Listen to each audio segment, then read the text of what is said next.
Well, greetings, friends. Welcome to Soul Empowerment. My name is David McLeod. I am your life mastery coach. And today, our topic title is the ROI of Forgiveness. Now, for those of you who don't know, ROI is an abbreviation. It stands for Return on Investment.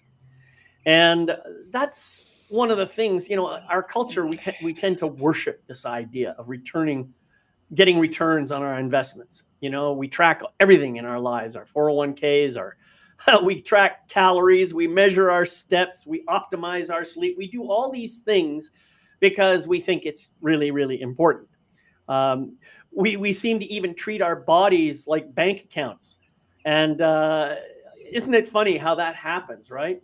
So we're always looking for a better yield. And one asset I think that many of us tend to neglect is the emotional ledger, that that journal that we carry inside us. We keep every grudge, every unresolved wound, every silent resentment, and it draws interest away from us in the wrong direction. And so for this episode 79 of Soul Empowerment, we are asking a different question. What's the return on investment of forgiveness? Well, let's find out, because the answers may surprise you. And we'll find out more as we proceed. But first, I want to get all my co-hosts to introduce themselves. And today, Eileen, I'm going to start with you. So tell us who you are, where you are, what you do, and why. So I'm Eileen Dillon. I'm a clinical social worker. I've been a therapist for 54 years. I'm currently in Northern California living in my RV, which you can see. That's my bed behind me. And what do I do? I have recently been claiming the title that I'm a transformational coach or a transformational teacher because I think we're in times of great change. And the change needs to be internal and toward the positive. That's the direction I see us going, even though many people wouldn't believe that. And I've had 54 years to learn about emotions and how they work and how to utilize the system that is set up, that I see is set up in the world for making your life better. And I've done it for myself, and I've helped thousands of other people. And that's what I do. I'm still doing it. And I'm going to keep on doing it because I love it. Yeah, well, and love it you should, because you do such a great job at it, and you bring Thank you. so much passion and joy into your work. And I know that all of your clients get great benefit from having a relationship with you like that. So thank you, Eileen, for being here, and thank you for being Sure. part of our soul empowerment team. Next up, I'm going to go to you right away, Sarah. I want you to say who you are, where you are, what you do, and why. Hi, I'm Sarah Jane. I'm in the UK on the south coast. And what do I do? All sorts. Licorice, all sorts, to be perfectly honest. I am Reiki master teacher. I've created vocal Reiki. I'm the founder of Gift of Healing TV and main presenter. I speak light language. I channel dragons and mythical beings. And I do programs like this, and I love all of it. I love connecting with people. I love conversations because they can be so empowering. We can learn so much. This is why I love doing this type of conversation. It's because we come to these things from our own perspective, our own experiences, our own understandings, and our own cultures. Because, yes, I'm from the UK. So that's what I love about this, is the ability with this technology to connect with people worldwide. So I work with people in sessions via the internet and in person, and inner child work is one of the things that is a concentration of mine, and I really love. So yes, that's me in a nutshell. Well, the nutshell is just way too small. Yes. And plus, you didn't even mention all your writing. Oh yeah, I forgot about the author bit. Yeah. Oh, forgot about the author bit. But aside from all of those things, you really have nothing on the go at all. Oh, no. Just a book that was released yesterday. I was one of the authors of that. And sort of, yeah, there are 6 of those. And then all the other ebooks I've got on Amazon. So sort of. That's great. Yeah, that's fantastic. And thank you too, Sarah, for doing all you do and for bringing all the love and joy that you bring into the world. It's really fabulous. And of course, last but by no means least today, I want to welcome you, Scott, and invite you to tell us who you are, where you are, and what you do and why. Hi, I'm Scott Holmes. I'm in the middle. Eileen is in California. David's actually in the middle of the country. I'm in Boston, and Sarah's across the pond. So we've got half the world covered, I'd say, and we solve half the world's problems in a quick hour. It's one of those things that we enjoy doing. What I do is an intuitive and practical healer, energetically. I work through 5 different modalities. I work with clients. I mentor young men. I do hospice work. And I also get to write with these people, the 3 people you see on the screen, and I get to talk to them on a monthly basis, and it is enlightening. I learn something new every time we do these programs. I know that we're here to help broaden the aspect and give our own perspectives, but my perspective gets broadened each and every time because of the wisdom of these 3 people standing beside me, and they have graciously invited me in, allowed me to stay here, and be a part of this. And I love absolutely every minute of it. Well, beautiful. Thank you, Scott. And I noticed you kind of glossed over your writing. It seems to me you have amassed the greatest number of books amongst us here. I mean, you must be up to 20 by now, right? Somewhere around there, probably. That's amazing. It's a habit. I know you've been the lead author for 2 or 3 of them, right? Yeah, but it's become a habit now, and it almost, and as prolific as I am, David, the last book that you wrote, the 2 books, are absolutely stunning, and I really want to highlight as we walk through this, and at the end, to be able to highlight that because I thought it was brilliant writing. Thank you. Yeah, and we have a lot of really, really good writers here. And I know Eileen, she's got, I think, 2 books of her own already published. Plus, she's been a participant in many of these collaborations as well. 10 collaborations. Is that 10 bestsellers? Yeah, there you go. 10 bestsellers. And yeah, that's awesome. So we all carry the label in our bio, best-selling author. And, that's awesome. That's awesome. But it just tells you that we have no time in the world to do anything except write. We don't have lives. Anyway, I'm so glad that all 3 of you are here with me and participating on a regular basis in this program. I started this. It's been over 6 years now. I started it as a favor for the Wellness Universe. They wanted some content. And I said, okay, I'll do that. So I brought a couple of people together. We started this thing called Soul Empowerment. We just did monthly topics. And after a while, people went their separate ways and other people came and joined. And, I've been going. So this is episode 79. So I just think about that. That's we're into our 7th year. And I'm really proud of that. I like doing these conversations, and the topics are always rich and delicious and well worth the time spent in talking about them and in listening to us talk about them. And if you happen to be on the live program, putting your comments and questions in the chat so that we can respond in real time. So today our topic is forgiveness. And I really like this idea of return on investment because a lot of people think that, forgiveness, well, what's the big deal? Why on earth should I forgive? What is in it for me? And what's interesting is whatever is in forgiveness is always for you.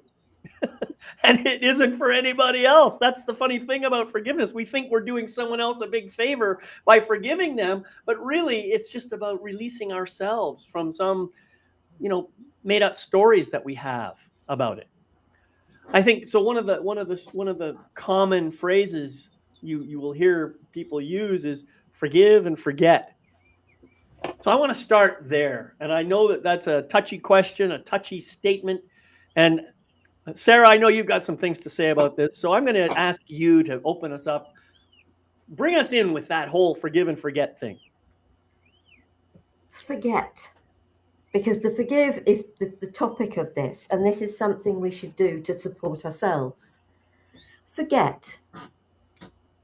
Is it really a matter of forgetting what the other person has done? Or is it a matter of remembering what we've learned from it? So it's not a matter of forgetting, it's a matter of remembering the gift, the lesson that whatever has happened has given us. What is the point of forgetting what somebody has done to us when we proceed to let them do it to us again? Whereas if we remember the lesson learnt, then hopefully it isn't about forgetting. It's about using a separate word, a different word with a completely different meaning. It's remembering the lesson learnt. And if you haven't learnt the lesson, it wouldn't matter how much you forgot, you're still going to come back and do it again. Yeah, That's right. That's of no use to anybody. Right. If we're going to let them do it again. And what is it? There's a saying, isn't there, about do it to me once and it's on you or something. Do it to me twice and it's on me. I can't remember the exact word, but that's the sort of thing. If we don't allow ourselves to remember the lesson learnt, we are going to let that same person, other people do that same thing to us. Whereas we get to that point of, okay, what's going on here? Not happening. Mm-hmm. We've learnt from what has happened. Forgiveness, if they feel they require us to forgive, which doesn't matter whether we do or don't, if you think somebody should forgive you for something, what's the point is forgive yourself. Right. There's the freedom, which is what you said at the top. So that's my thought on forgive and forget. Well, yeah, and you've covered some great stuff there. Eileen, what do you think about all that? Well, I'm listening to the learning of the lesson, which is a main theme of my work, that every experience we have gives us an opportunity to learn.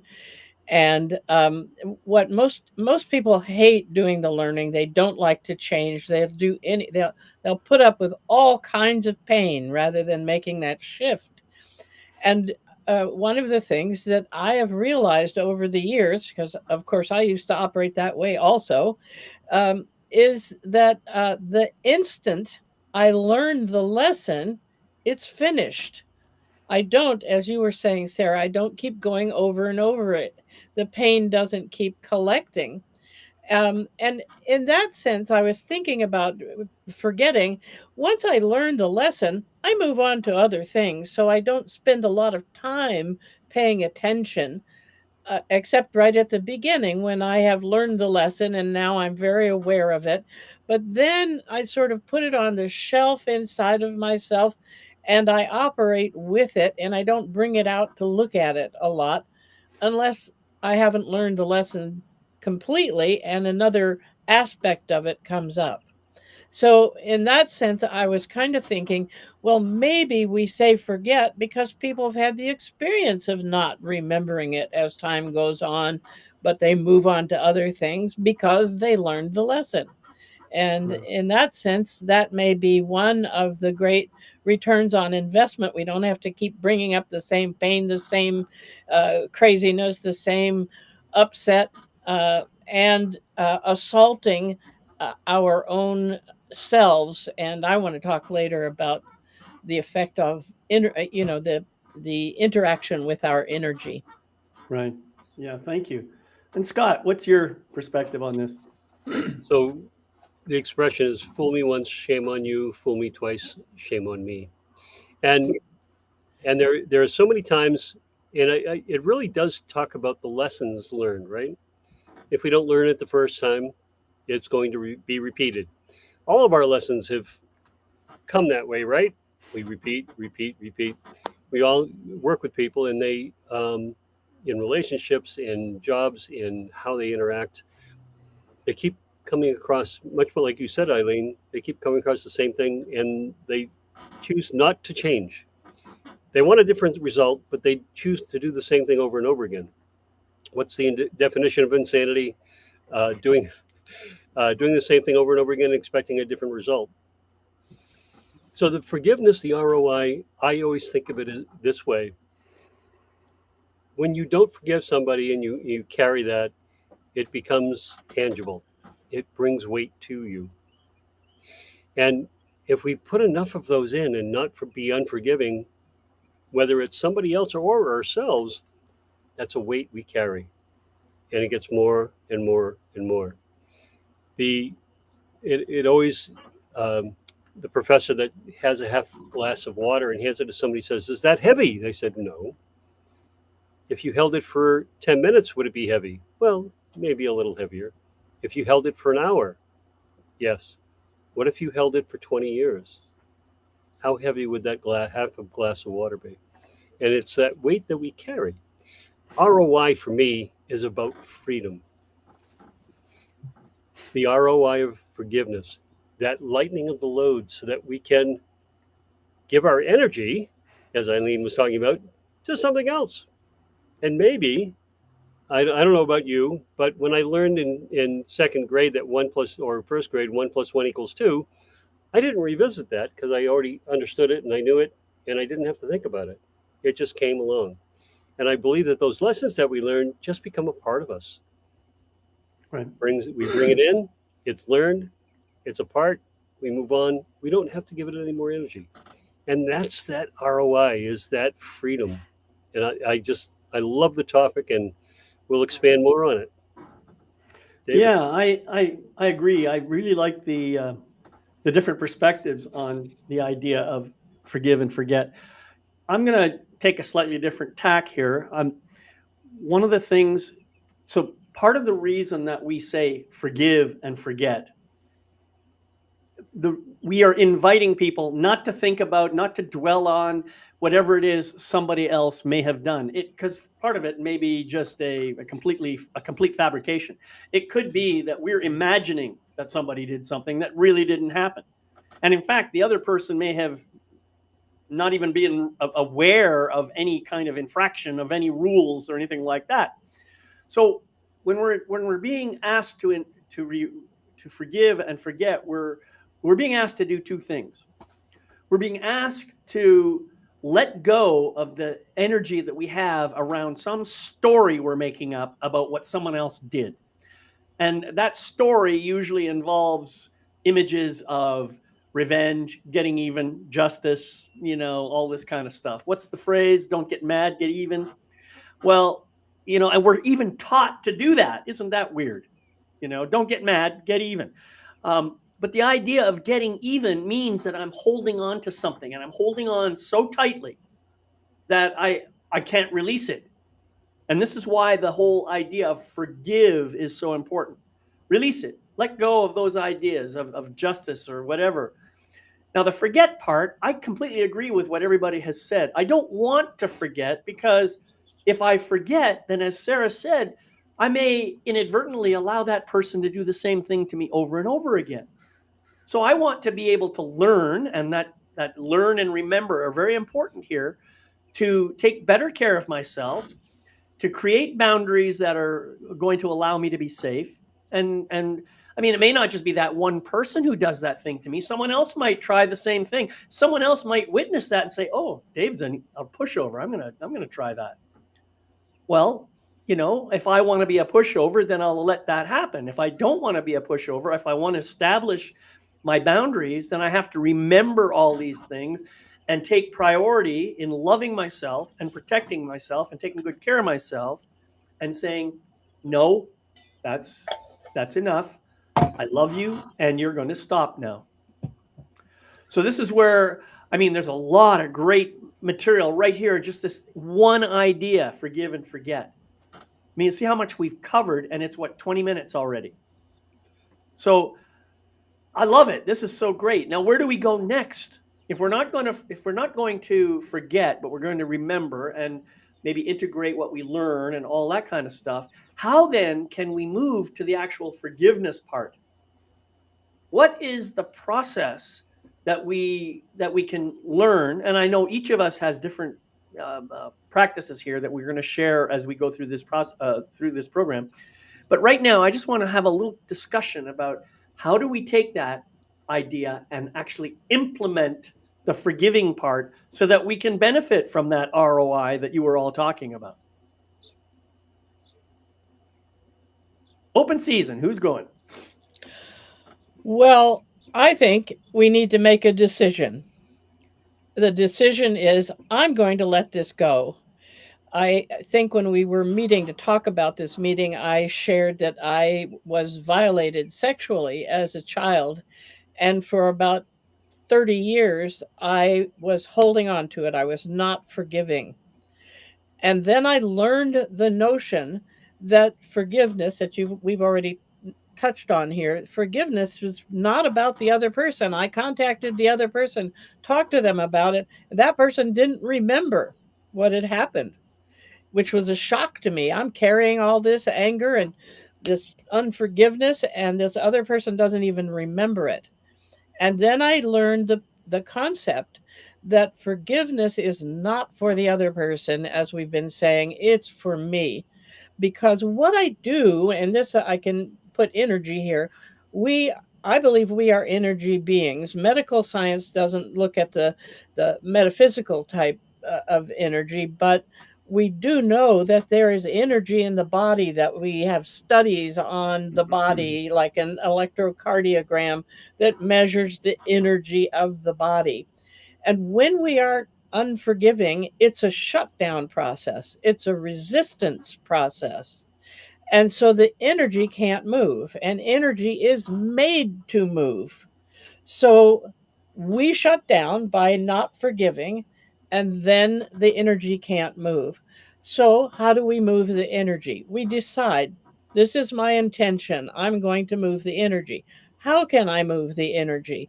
Well, I'm going to pay attention to what I want to become and not to what I want to overcome.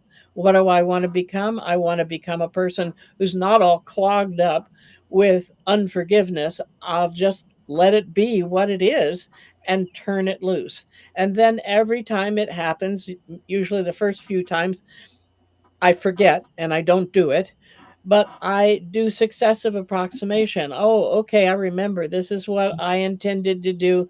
Let me set that as my intention again. And very slowly over time, I move into turning the whole thing loose.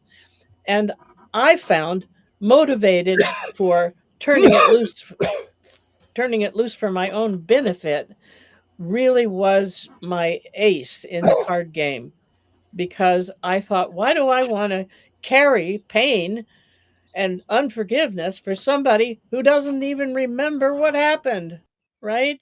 What am I doing here? Let me off the hook. So I think it's a decision, and a deliberate decision to let go. Yeah, beautiful. And you know, as you were talking about holding all this stuff in, I had an image of I can't believe this actually came up for me, but the idea of forgiveness Drano. Now, I don't know if you're familiar with that term, Sarah, but Drano is a product we use in the U.S. here to clear our plumbing. Right. It's a liquid that you pour into your drain, and it helps all this junk get out.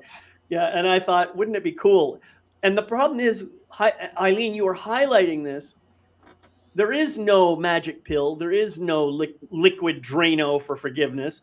You have to actually make the decision, and you have to begin the process of releasing that energy. And remember, it's been in there for a long time. So it might take a while. You've trained your body to hold on to it. You're going to have to train your body to let go. It's going to take some time. Yes. Scott, And did can you I want to put add to this? Oh, I'm sorry. Go Can ahead. let me put one more little thing in, because I tell this to people I work with, which is we can also ask for help in this process. And we don't have to know who it is we're asking. We can just say out loud, I need help turning Right. this loose. Please help me. Right. Beautiful. Yeah, Scott, did you want to add to this? Yeah, I love that, Eileen, because we never know. Universe always gives us answers in a different way. Generally, it gives me answers in ways I never expect. When I'm in a hurry, it always puts, as I was trying to get here on time for the program, I have the little lady that's driving 20 miles an hour down the main road. And of course my resistance comes up. For anybody that's ever driven in Massachusetts, you'll understand that screaming at other drivers is natural. It, that's how you're taught to drive. But the but it's resistance to change. That resistance, really, that friction. I don't know about you, but as I've gotten older, I want less friction in my life. I want less challenges. I want less of you know the the constant irritation, right? And so I learned that I had to let go of stuff, my stories. That you, Eileen, you were talking about the stories that you carried for years and years and years, and vengeance, and it's like, you drinking poison, and expecting the other person to be affected by it, but it's we're the only one that's being affected by any of that, and our own stories. And I decided to change my story, and all of a sudden, this bit of clarity started forming. The clouds in front of me moved away. I could hear and see much clearer. And all of a sudden, I could be present in a different way. There wasn't that second voice in me, and hey, you know what they did? You know what happened 20 years ago, right? That voice didn't. It was much, much quieter, or didn't exist anymore for me. And I could just be present in wherever I was. And that was the key for me in forgiving all of that. And by changing my story, by allowing me to know that my story didn't have to be what it was, that I could write it differently, that I could tell it differently, that I could be happy and joyful about even the worst parts of it, but the lessons I learned from all of those things. Yeah, Thank you. beautiful. Thank you. Sarah, how would you like to introduce your ideas about forgiveness? Forgiveness is, for me, it's about self. Because I have to forgive myself for allowing the other person to affect me the way they did. That was down to me, how whatever they did or said affected me. Because in so many cases, it's their stuff and has absolutely nothing to do with me. And I can't remember the quote, but there is one. It was it Eleanor Roosevelt? And people can't hurt us without our permission. Mm-hmm. So it's not a perfect quote, but and it's so true. When somebody says or does something and we choose to take offense, feel hurt, whatever, we're allowing them to do that to us. And we're taking on board, in majority of cases, their stuff, and it has nothing to do with us. And so it's also then that point of playing a bit of devil's advocate. Why is that person being that way? Because it's not a matter of transferring it back to them, but it's being in that place of potential understanding of why it has nothing to do with you. Mm-hmm. So that you haven't got to take it on board and you haven't got to be offended by it in the first place. Right. Yeah. It's the piece you're talking about, Scott. It's, okay, I've heard what they said, but it hasn't got beyond the hearing it.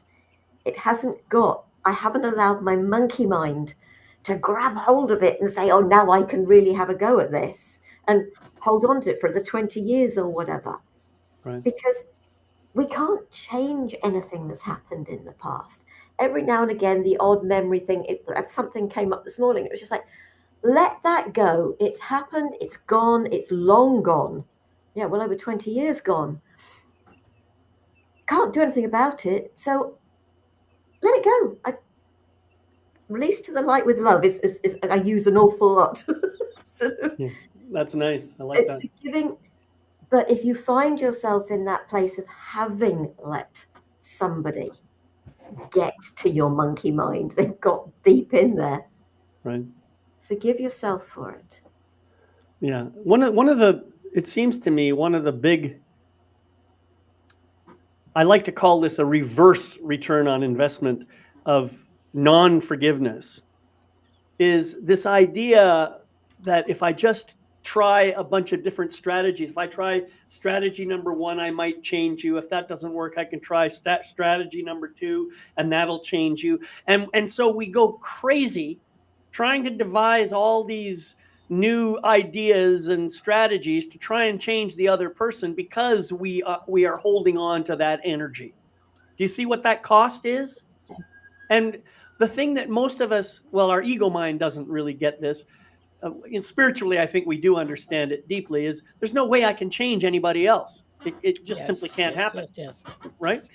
But the ego mind keeps telling us, oh, no, you can change that person. All you got to do is this, you know? And so we get caught in that cycle, and it's a trap. It's a long-term trap. All right, look, we're already half an hour in, and I know each of you has an amazing process that you'd like to share about forgiveness so that people can maybe learn something that they can take with them. And what I'd like to do is allow each of us to have 5 minutes to offer the practice. And then at the end of all of that, we'll talk a little bit more about return on investment. So who would like to start?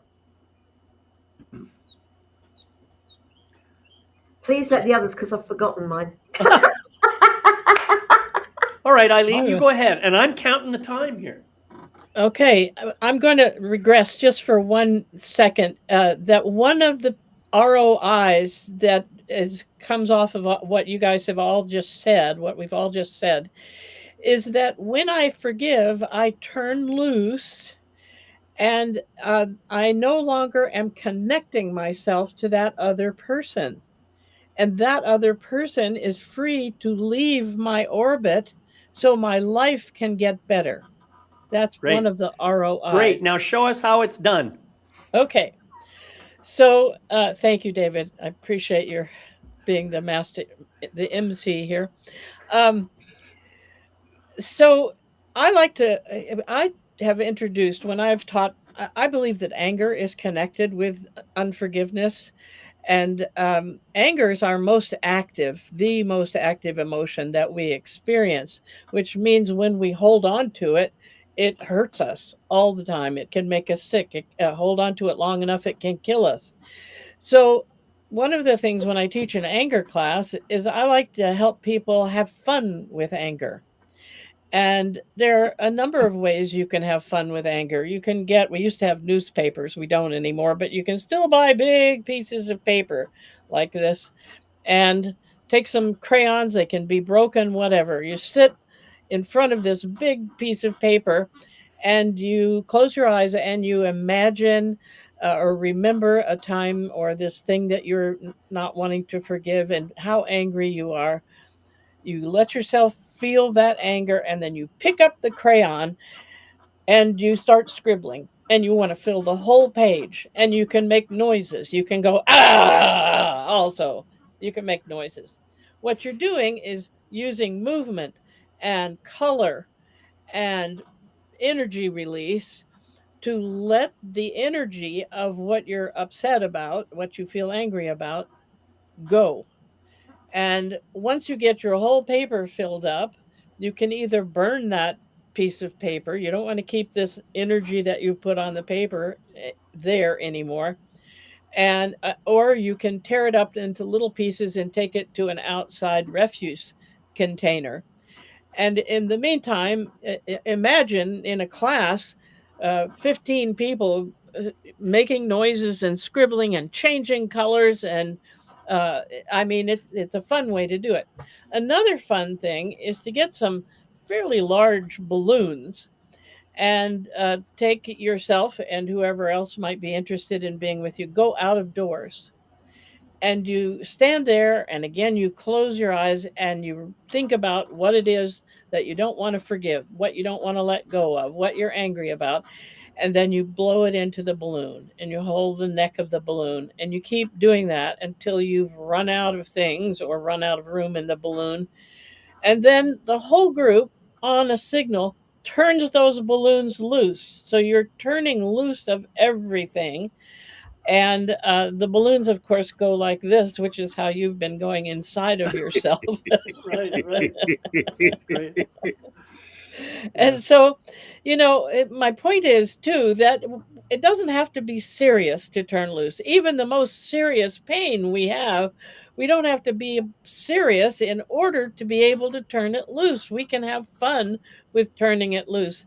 And the point is asking yourself, how much of what somebody else either has done or I imagine they have done, how much of that do I want to keep carrying around? If I don't, let's let it go.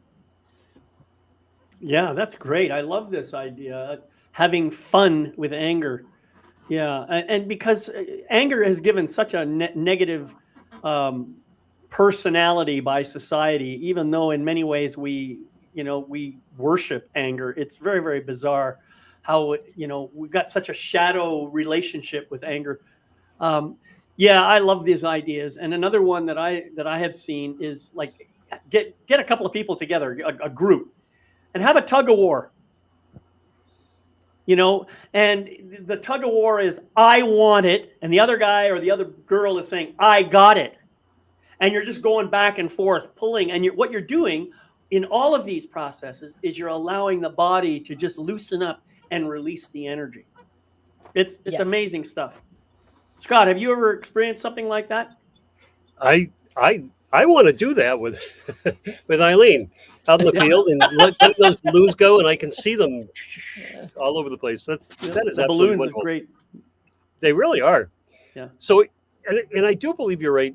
Anger is one of those things, and we've always tied anger into boundaries. When someone crosses a boundary that we have put there, and they cross it, they may not know because, of course, we haven't told them they crossed the boundary, and we take that as they didn't pay the toll in order to cross that boundary. In my practices, I use the word guardrail for boundaries. A lot of people don't like boundaries. Is it time for my time up already? Really? Well, that was part of Eileen's time. We were just talking about. Oh, that. okay. All right. I was going to, give a little bit of conversation about the process, and then move on to the next one. Oh, so, okay. if you'd like to finish your thought, then we'll move to you, and you can do your process. I'm in the middle. I don't know where I am now. So You're right there. I'm right there. All right, guardrails. So most people don't like the boundaries. They were either taught not to have them, they were taught that they were bad, or they taught that a boundary is a large wall that the people can't come over, but you can't cross it either, that boundary, right? Because it's so high. So that's where I was with anger when it came up, and I absolutely loved, Eileen, just that childlike getting the anger out, because we hold all that anger in kind of that childlike part of ourselves, don't we? Yeah, not grown up. I'm sorry, David. You wanted to finish the process with Eileen? No, that's it. We're done with that one. Now It's your turn. Oh, all right. Now your time is timing. Now my time. Oh wow. Okay. So, I look at it, and I deal with the chakras on a regular basis, and anger comes from the solar plexus, right the heart, kind of the center of the body. That's also where we get our energy. That's also what drives us forward. Anger is viewed negatively, as you said, David, but anger also pushes us. I don't know about you, but there are times when I'm just kind of taking it easy and I'm like, why haven't I gotten those things done? I really want to get those. And that's like that anger comes up and says, well, just get to it then. And it pushes me forward. And I love in dealing with the chakras that when you visualize them, you and get them working in the correct way, we get a much better flow. We've all talked about energy and releasing, and for me, it's ethereal in that it's energy moving back and forth from the top of the head all the way down through the feet. And if you get stuck, it gets stuck somewhere. That's where generally we have pain. That's when that energy can't move all the way through. And so, allowing energy to move. How do we do that? It brings when I bring clarity to myself and in quiet and meditation and I'm clearing the chakras as I do on a daily basis, it releases those things that I might anything that I have pent up, anything that might have misgivings about, anything that I don't have um, real real understanding about. It releases it, and then the universe brings in the answer. What does that mean? We all have guides. We all have that little voice in our head, and we don't know where it comes from sometimes. But if you're quiet enough and you listen, the answer will come. And a lot of time it is letting go, having the ability, the vulnerability, the clarity to let go of whatever it is, and the answer comes back to you. And in doing this, it's just in the quiet time. A lot of people don't trust that quiet time. They always have to be very busy, or they have a phone in their hand, or they have the television on, or doing something else. But it's the willingness to look inside, to be able to see what's going on there. And that's when those things can be released. When that thing we're holding on to can just be let go. The work that I do with people that with clients is about most of the time letting go of either something that's perceived that isn't there, fear that isn't necessarily there, anxiety. But when we release that, all of a sudden there is that clarity, that understanding, that freedom from those emotions that have held us. And forgiving ourselves is the key to that. Right. That we were not perfect. Yeah, beautiful. So a minute and a half left to go. Anybody have comments or questions for Scott? I just heard, Scott, when you were talking about the fact that people have technology going all the time, keeping their minds busy, that one of the things that's the behavior of people who are manipulative. We cannot be alone uh, at all. We can't be separated from other people. So I hadn't thought of this before, but I was thinking, wow, forgiveness may also help us address another way that we block energy, which is by believing we can't meet our own needs and therefore we have to manipulate somebody else. Hmm. And how wonderful that if I let go, if I forgive, not only do I drop the expectation for now, but I also open myself, and this is part of the ROI, open myself to all the other delicious emotions that are available to me. Oh, that's beautiful. Beautiful. Yeah, very nice. So great. Thank you, Scott, for that. I'm going to. Good. Sarah, you said you had forgotten yours. Are you ready to share a process with us now? Absolutely. Thank you, Eileen. You reminded me. Okay. So you can go ahead and you could share that, and I'm going to hit the clock to start. Over numbers of sessions I've done with people, not sessions, no, sort of workshops, etc., sound shares. And I'm very lucky. I actually have a working fireplace, but I would not have it going at the moment. It's far too blooming hot. Yeah. But you mentioned it. It's write on a piece of paper. And so in workshops, I do this. I get people to write on a piece of paper something they are ready to let go of. And we have to be ready to let go of it. It's not going to go if we haven't got that pure intention of release. And that really is an important aspect of it. It's just like, oh, all right, now this is something I'd like to get going. But your monkey mind's still holding on to it. It's that power of intention. And you write it on a piece of paper. Now, there are three different things you can do, and you can combine them. You mentioned it, burning. It's just like, absolutely, that's it. Thank you. That was the reminder. I had a sound share, and we did it in the garden. So we had a campfire in the garden. So we actually had the fire in the garden. And I got everybody to write something on a piece of paper and then pop it into the fire.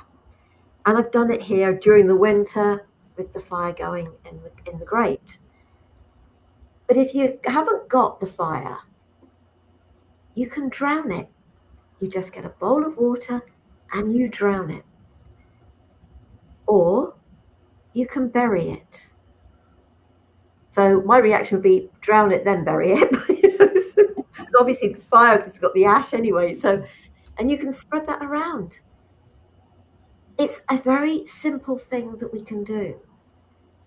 But we can do that also with writing a letter to ourselves or writing a letter to somebody else. If we don't, especially somebody who's passed, and we haven't had the chance to have that conversation with them, have the chance to say our piece, they get it upstairs. There's not a problem upstairs. They're not going to be hurt and offended by it. But it helps us to get it out of our system, because it is important for us to be able to get it out. While it is stuck, whether it's in here, whether it's in the solar plexus, which I have seen in sort of when I was working with somebody, and their solar plexus was like a well. And although the lid was off, the gunk that was inside that well from all those things he hadn't dealt with. And that's, to me, solar plexus, when we can actually let it out. And in its own way, our body will show us, or something will crop up in life within the brighter side of our mind, the monkey mind will show up. Something, it's time for this to be acknowledged and let go. By writing it, you're acknowledging it. Right. Beautiful. To let it go. Then you're going into the destruction of it by fire, burning, burying. I prefer to think of it as recycling. Well, because obviously, sort of, yes, you drown it, then bury it. That paper is going back to the earth, because it's wood. It's come from trees. Of course. And I love these kinds of processes, because you can ritualize the idea of release. That's exactly what it is. It's a ritualized release. I personally prefer the fire approach, because I can actually see it, kind of going up in flames, and I can see the flame just kind of gently devouring this paper, and all the words, I imagine them, just going off and becoming neutral energy in the universe. They're not going to harm anyone. And in fact, one of the things that I like to do with processes like this is I like to set the intention for releasing energy in a way that is completely harmless to everyone else. Yeah. And I like your phrase. You have a phrase. I can't remember the words exactly, Release but to the light with love. Say that again. Release to the light with love. There you go. That's it. I release this to the light with love, and make it a conscious, intentional statement. And I think that is really the most powerful way to do it. Yeah. All right. Whoops, damn it. Sorry. I didn't mean for that to go off. Anyway, so that's 3. Forgive yourself. Please forgive yourself. Yeah, thank you. The little process I'd like to share is actually pretty simple. Well, all of these are pretty simple, and anybody can do them. One of the challenges that I have had in my life, and I suspect this is true for a lot of people, I actually found it easy, for the most part, to forgive other people. I always found it difficult to forgive myself. That has been my biggest challenge. And so in order to become more adept and more what's the word? More skilled at forgiving myself, I developed a little process that really helps me a lot. So it's real simple. I imagine another person. Say Scott. Look at Scott. You can't not forgive Scott. Look at him. I mean, so I imagine someone like Scott in my mind, and I imagine Scott embodying the energy that I'm having a hard time forgiving in myself. And I just look at Scott in my heart and in my mind, and I say, Scott, I totally forgive you for A, B, C, D, whatever the actions are that I'm judging myself for. I kind of project them temporarily onto my imagination of Scott, and I say, I forgive you for that. What I have found is when I do that, it's easier for me to forgive, because then what I do at the end of this is I say, I recognize that I have placed this projection onto you, Scott, and I now withdraw that projection so that I can see you for who you really are and not try and see any parts of myself on you. That is the final part of the process. So you begin by choosing somebody who is easy for you to forgive, projecting the things about yourself onto that person that you are having a hard time forgiving. Actually perform a little bit of a forgiveness. Imagine placing your hand on this person's heart and just saying, I forgive you for all of this. And then gently withdrawing the projections and releasing them. That is a process that I have used over and over and over again in order to forgive myself. And now I don't have to do that quite as much. Now I am able to forgive myself much more easily than was true in the past. So like we said at the very beginning, sometimes you gotta learn something new. Sometimes you gotta try something different, because what you've been doing is not getting you the results you want, right? So that's my little process. Can I tag on to that one as well? Absolutely. And I'll forgive you in advance.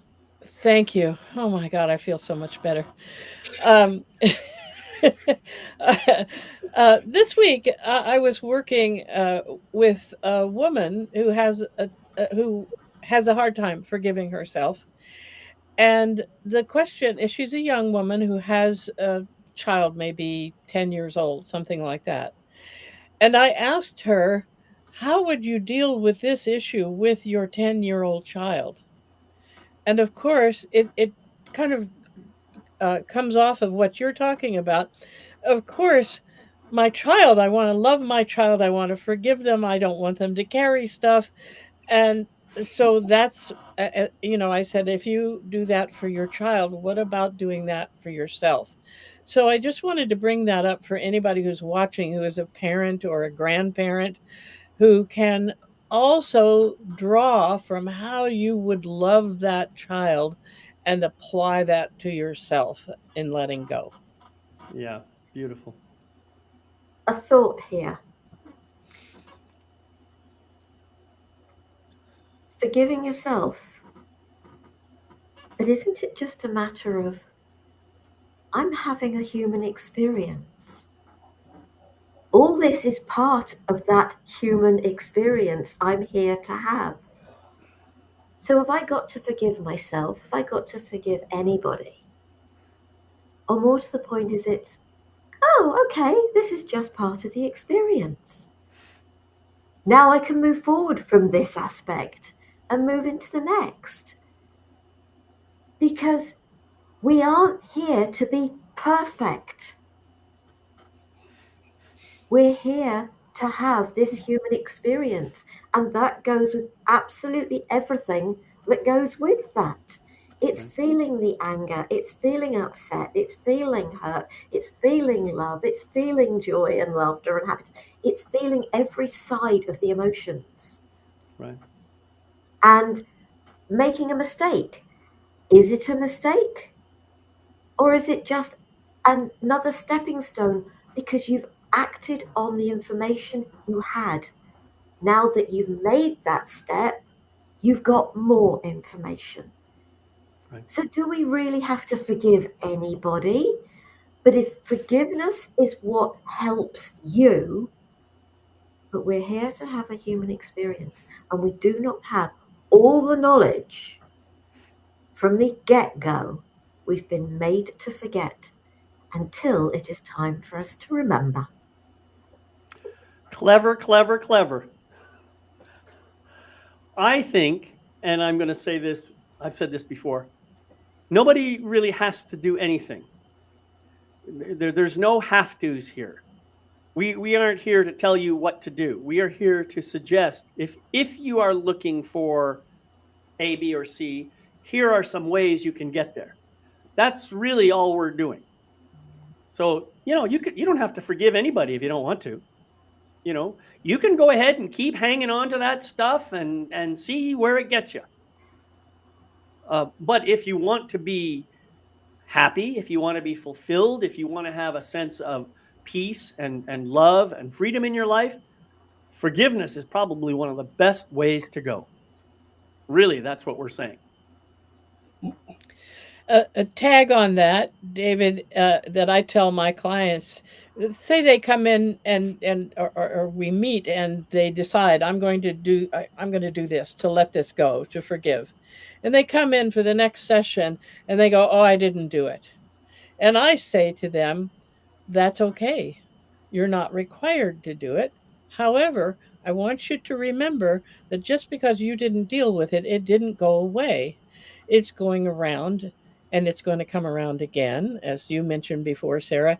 And every time it comes around, your pain level is increasing.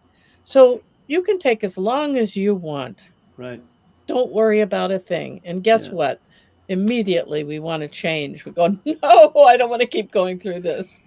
Right. And the other thing that's somebody mentioned this, I think it was Scott, I can't remember. In fact, you just reiterated it, this idea of pain increasing. The problem with pain increasing is that our tolerance for pain also increases. We get better and better at dealing with pain, and we don't even realize we get numbed out.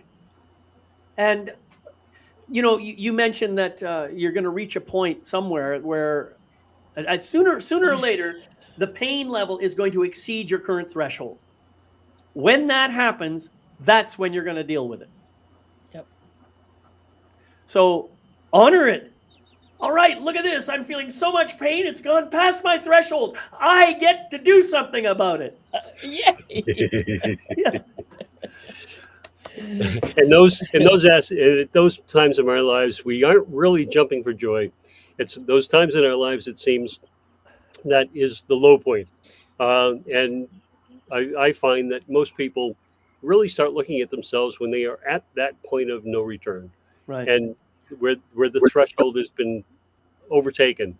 And it really is, I like to try and have people do things before it gets to that point. But sometimes, of course, motivation is, well, I've got nowhere else to go but up. That's right. Yeah. But, following up on that, if you know that it's going to be increasing this pain, at least for me, who used to live in tons of pain, I go, why do I want to wait? Why can't I make a change now? And that has, over the years, and this I think is important, translated into, oh, I see that has come around a second time. Time to let it go now. Right. Because I don't need this level of pain in my life. And what a better life a person has. Well, and there's another piece on top of that.